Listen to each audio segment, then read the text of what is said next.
महाराष्ट्र राज्य परीक्षा परिषदेतर्फे घेतल्या जाणाऱ्या 5वी व 8वी शिष्यवृत्ती परीक्षेचे अर्थात स्कॉलरशिप परीक्षेचे वेळापत्रक जाहीर करण्यात आले आहे. राज्यातील सर्व जिल्ह्यात एकाच वेळी येत्या 8 फेब्रुवारी रोजी 5वी व 8वीची स्कॉलरशिप परीक्षा घेण्यात येणार आहे. विद्यार्थ्यांना 27 ऑक्टोबर ते 30 नोव्हेंबर या कालावधीत नियमित शुल्कासह परीक्षा अर्ज भरता येतील. तर 1 ते 15 डिसेंबर या कालावधीत विद्यार्थी विलंब शुल्कासह अर्ज भरू शकतील. 16 ते 23 डिसेंबर या कालावधीत अतिविलंब शुल्कासह विद्यार्थ्यांना अर्ज भरता येणार आहेत. परीक्षेची सर्व माहिती अधिसूचनेद्वारे प्रसिद्ध करण्यात आली आहे.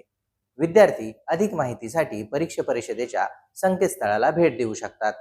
त्याचप्रमाणे यंदा 4थी व 7वीची स्कॉलरशिप परीक्षा सुद्धा घेतली जाणार आहे.